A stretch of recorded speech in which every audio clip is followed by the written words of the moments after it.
Quelques minutes avant le début de l'émission de divertissement Le Mag 12, retransmis en direct, le chef plateau que voici est à pied d'œuvre pour rendre opérationnel le plateau devant accueillir le présentateur et ses invités. Du côté de la régie, le réalisateur, lui, s'assure que ses instruments sont opérationnels. L'ingénieur son, communément appelé sondier, quant à lui, effectue ses réglages pour une bonne qualité sonore de l'émission. L'opérateur synthé également fait la saisie des noms et titres devant être affichés sur les écrans pendant la diffusion. Une fois les petits plats mis dans les grands, le Mag 12 peut commencer.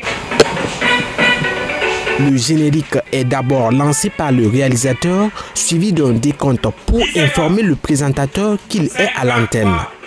Si le rôle du service de la régie se limite à la réalisation d'émissions en direct et d'enregistrement d'émissions, le service de la diffusion, quant à lui, veille en premier lieu à ce qu'aucun imprévu ne vienne perturber le cours normal d'une émission en direct. Gérard Zango, 20 ans d'expérience, fait partie des travailleurs du service de la diffusion. Le métier de diffuseur consiste à la programmation de tout ce que vous voyez à la télé. Maintenant, le métier aussi, ça dépend de la grille de la télé. C'est en fonction de la grille de la télé qu'on fait les programmations. Pour pouvoir travailler au niveau de la diffusion, la première des choses, il faut maîtriser l'outil informatique. Diffuseur d'abord, même là, il faut maîtriser le programme. Par exemple, moi, présentement, actuellement, même si je suis à la maison, on m'appelle, on dit, Gérard, qu'est-ce qui passe à telle heure?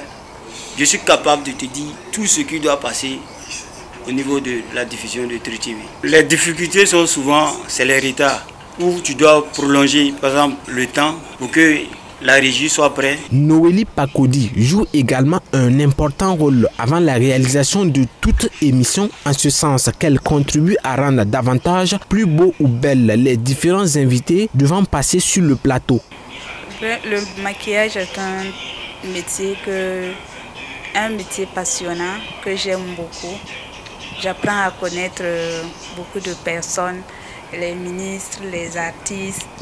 Vraiment, après le maquillage, je m'arrête à l'écran pour voir s'il n'y a pas de retouche à faire, si le présentateur ne transmet pas.